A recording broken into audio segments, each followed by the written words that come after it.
So I guess I should So you are start. yes, so you are live on the stage. Great, thank you. So, hi, I'm Reza Sajadi. Thank you for inviting me to be here. I listened to prior presentation, which were very encouraging and great, giving latest update on the developments in CMT and pathways and challenges that sort of are very important in terms of finding treatments and helping patients with CMT. So I work at Mass General Hospital in Boston, and I run CMT clinic here. So mostly a clinician with interest in disease outcomes and looking at uh, clinical trial readiness alongside my other colleagues in Inherited Neuropathy Consortium, and we collaborate with CMTA and see a lot of patients with different types of CMT. So I've been asked to talk about briefly about more common axonal CMTs, CMT type 2A, 2E, and 2F. And I'll try to sort of give an overview of the latest update on the research aspect of things, and uh, as much as I can. I'm not sure if I will be able to do the justice, but also available for questions afterwards. So let me continue with my slides. I apologize, I have two screens. I have to move from one to the other one. So this is a very nice drawing of the nerve cell with like axon and myelin from a nice publication I like to cite. It shows different mutations that have been found, which part of nerve they affect. And obviously we know that more than 100 genes have been so far identified. And interestingly, CMT type 2A, 2E, and 2F, they're all axonal. But they are caused by different, obviously, genes that are affecting different parts of the cells. So if mitofusin is more directly related to mitochondrial function, NEFL and HSB uh, B1 are more sort of like cytoskeleton and axonal transport. But one thing is common between them, and is that they all lead to the degeneration of the axon and axonal function. So that brings us an interesting point about two different ways of treating these, and one is sort of trying to identify to do gene therapies. And you listened to the nice discussions earlier today from addressing about gene editing and gene silencing methods to look into sort of going after each specific gene, but also because of the common pathway, there are things that could be applicable to series of diseases, including these diseases. They may have a common disease pathophysiology or downstream effect of it, and sometimes maybe in future the both could complement each other for treatment. So, on a common theme, Dr. Timmerman's group presented this year in Peripheral Nerve Society meeting some data from human stem cell, and showing these three specifically types of CMT, and they were able to show actually the common mitochondrial dysfunction that could be implicated in these three and could be a potential treatment target. Um, I'll briefly discuss about each type and what sort of we know and where we are with regards to clinical trial and development. CMT2A is obviously a little bit more common than the other types that we have. This is like a mutation in mitofusin 2, which plays an important role in mitochondrial health and mitochondrial shape, fusion, fission, turnover, and trafficking throughout the nerve. And uh, sort of you can see the difference between a healthy nerve on the top sort of panel, and the nerve with mitofusin mutation showing the transport of mitochondria being sort of impacted by that. That causes damage to the function of axon. So over the past few years and more or so recently, there have been good stem cell models for CMT2A. And one of great works supported by CMTA and our colleagues' development of better rat models of the disease, which play an important role in developing treatments and trying new approaches.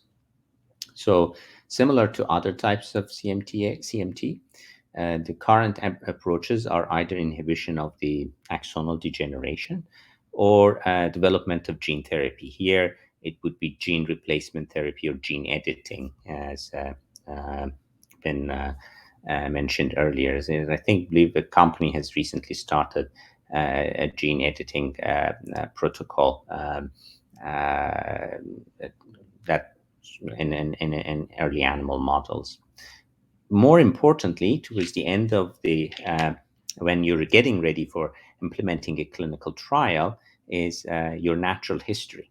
So, because without a natural history and knowing what to measure to look for improvement or efficacy of a treatment, it would be difficult to design a trial, know how many people you're going to try to treat, and what you're going to look for.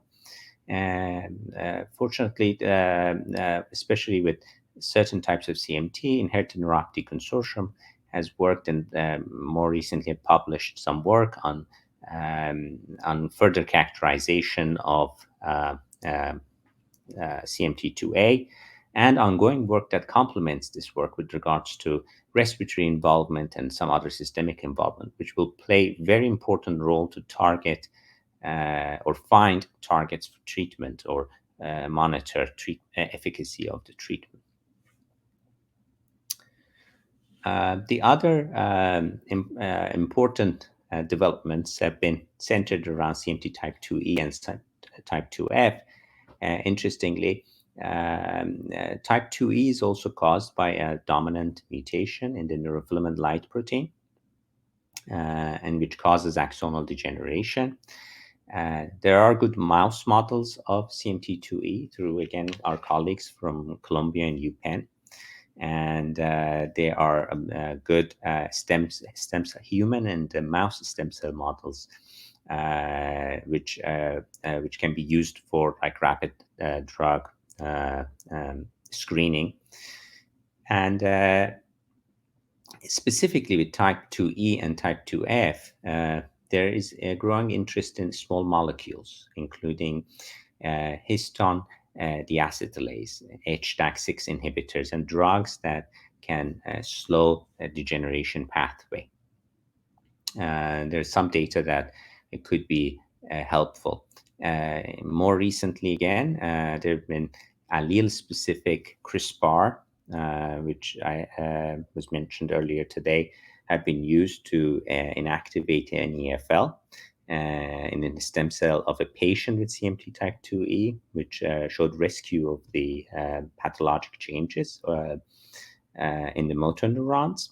And Dr. Judge's group have been working on strategies to more generalize that, because CRISPR, one of the limitations with CRISPR technology has been specificity to the mutation. So it may work on one mutation, but not the other mutation of the same gene, and some certain limitations. And one of the interesting things that they've been working on that they presented in, again, recent Peripheral Nerve Society meeting has been trying to address to increase the permeability of the technique to other mutations, not only a specific mutation. They've been able to show promising preliminary efforts in other mutations with NEFL. Obviously, the better natural history studies should also support and help developing next stage, which will be treatment trials. So I don't want to leave CMT2F without mentioning, because interestingly enough, this mutation, which causes CMT in HSPB1, can cause CMT2F, is the first description of altered tubulin acetylation comes from this disease model. And it was first shown that HDAC6 inhibition can improve the mitochondrial functioning in this disease. So again, there's a common theme here with regards to not being something specific, mutation specific or gene specific type, that something from one mutation can be applicable to other mutations, and one disease can sort of help us understand treatments or develop treatments for other diseases that have similar pathophysiology. So most efforts with CMT2F are aligned with CMT2E and CMT2A. And again, there are efforts in developing gene editing, as well as downstream effects, or including HDAC6 inhibitor and some other small molecules that could be utilized in treatment of CMT type 2A. So I think that was my last slide. And I'm happy to take questions.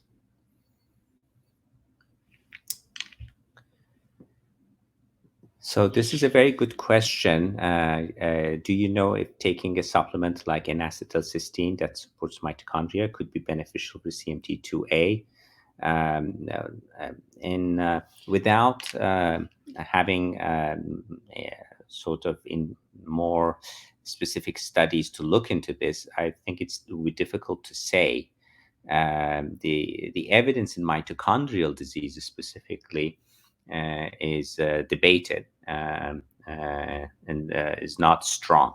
But I'm not sure if there is a lot of evidence in CMT2A.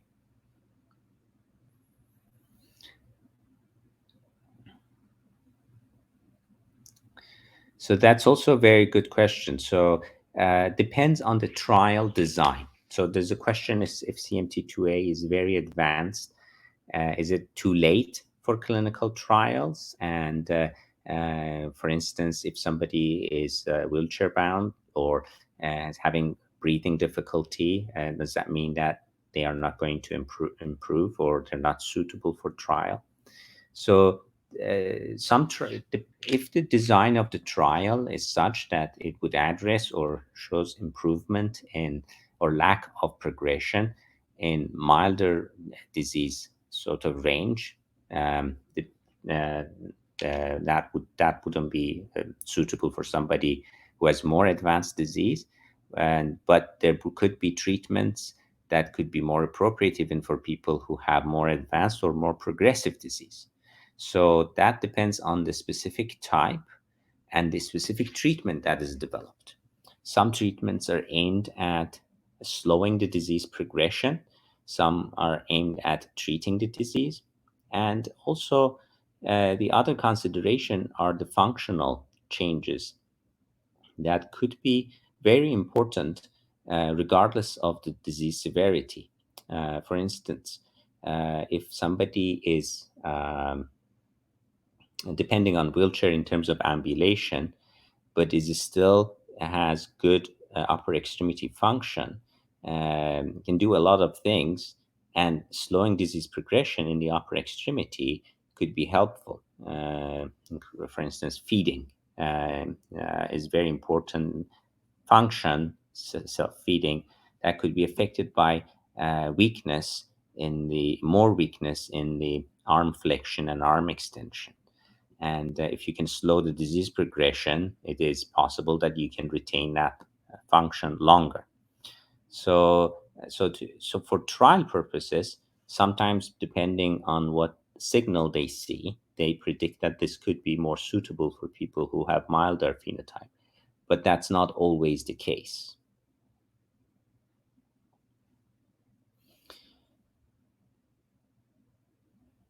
for CMT2A, is there a mechanism to identify by the individual what gene is impacted? Not. I'm not entirely sure if I understand the question right. We know that CMT type 2A is caused by a pathogenic mutation, mostly autosomal dominant and occasionally autosomal recessive, in a gene called mitofusin 2. Now, as, there is also a lot of unknown about mitofusin in terms of other gene effects or modifier gene effect and some other factors involved in that. But is in terms of like functional studies, it is possible that there could be ways to look at mitofusin or mitochondrial function, but I'm not sure if I'm answering the question right. So,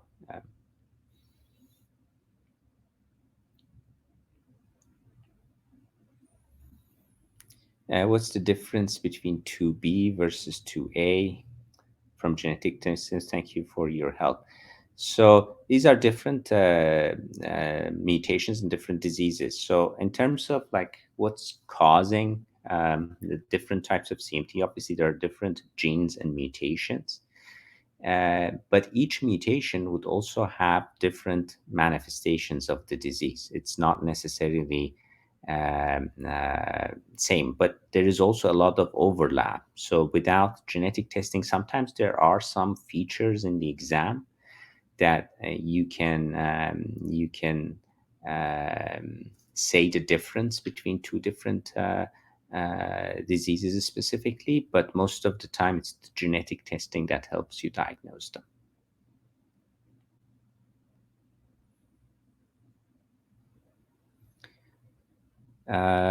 Gene test results, and I believe the rather late onset neuropathy. Okay, so this question comes up a lot. Somebody comes with like a disease which is, and I don't see the bottom of the question. So I think.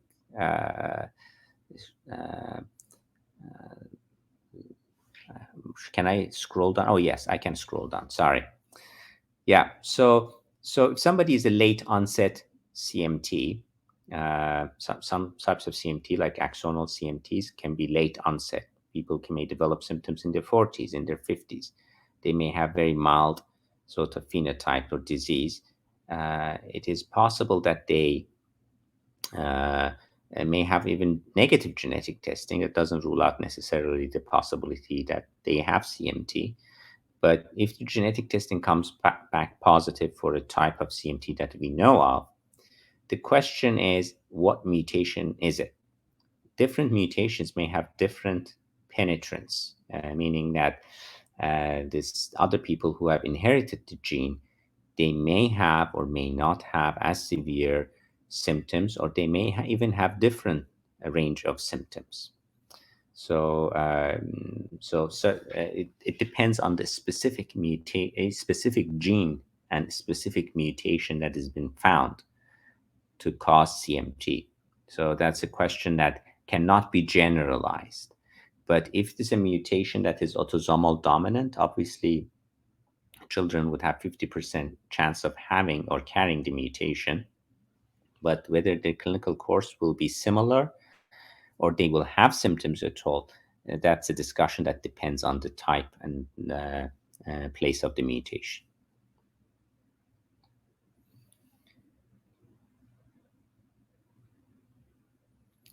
So there's a question whether treatments for the autosomal dominant types of mitofusin would work for autosomal recessive type of mitofusin. And that's a great question. That depends on the type of treatment. Is a gene editing treatment versus a downstream treatment? And I conceptually, you can think that if you rescue one of the MFN mutations, you can improve the or if with gene editing you can improve the disease, but it all depends on the specifics of the treatment, whether that could address the pathophysiology in terms of gene therapy and downstream effect. It probably would be as efficacious if the pathophysiology is similar in the autosomal recessive and autosomal dominant types of mitofusin. But again, that question should be answered in the context of specific treatment.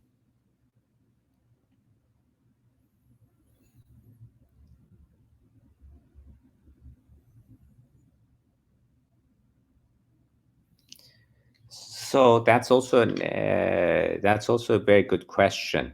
Hypothetically, that's what gene therapy is, but the problem is that with all types of CMTs, because the question is that if you have CMT type 2E or even CMT type 2A, if there is a gene therapy, is that going to lead to corrected protein and lead to improvement in the function of axon? Yes and no, because we know that if you correct genetics, you stop produce, and it depends on again the type of mutation. You can stop producing, let's say, abnormal protein, then stop having further, at least partly, abnormal or axonal degeneration.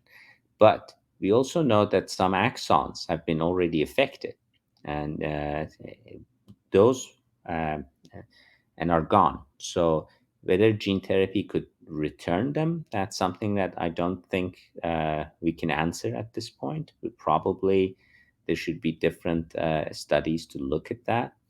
Um, so, so the question would be whether it could lead to regeneration of the abnormal uh, axons or axons that have died. So I don't think so, but I don't know if we fully know the answer to that question.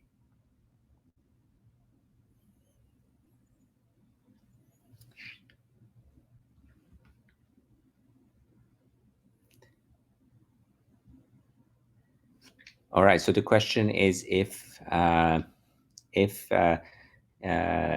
somebody's offspring or parent or relative has been tested positive for mitofusin, um, is it certain that the parents or siblings would have the same mutation?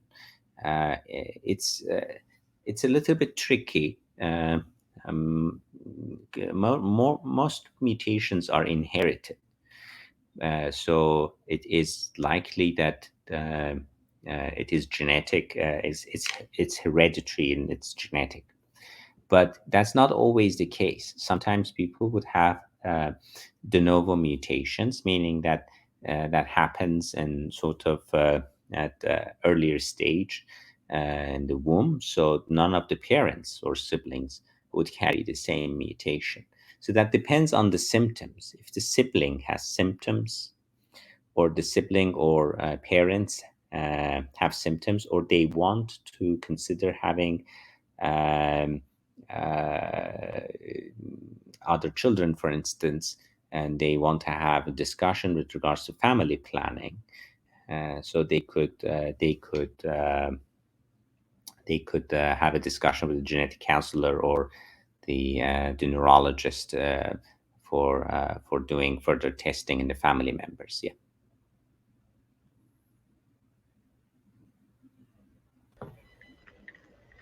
Dr. Sajati, I think we have one last question in the chat, and the question is, if someone has CMT type 2C, is that similar to 2A for treatment purposes? So it's a great question again. So CMT type 2C, the family is slightly different in terms of their pathophysiology. There's a lot of development in that front, and I think there are some commonalities with type 2A in terms of the downstream pathway. But in terms of actually genetic approaches, I was listening to Cleopa's talk. They probably are going to be actually a little bit more different, but more approaches for type 2C. It's an interesting pathophysiology and interesting treatment pathway. There will be some commonalities between them at some point, especially with the downstream. But when you go to the gene therapy, there are slightly different approaches for whether this is like a gain of function, loss of function, and also where the gene is and how approachable it is, and in terms of like engineering of what type of gene therapy can work on them. So people who are smarter can sort of have discussions about which approach would be better, and they're working on these. But I think there will be some approaches that would be probably better in gene therapy aspect for type 2C. And perhaps you could touch a little bit on whether it's downstream or approaches that could benefit, multiple type 2, such as axon degeneration and regenerating nerves, and that approach and how that could apply to different type 2s for patients.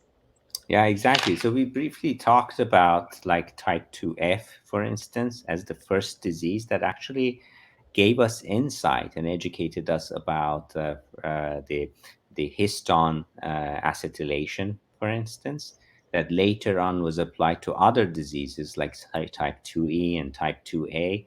It not only actually gave us some targets for downstream pathway for other diseases, but also gave us insight about what else could be done. So, for instance, for the treatment of type 2E, which is sort of a different gene and different mutation. And similar approaches are sort of very interesting. So starting from very small, rare type, going to the more common type, or a treatment that is developed for more common type, for instance, for mitofusine, can potentially be applicable to a lot of other conditions that mitochondrial function is affected.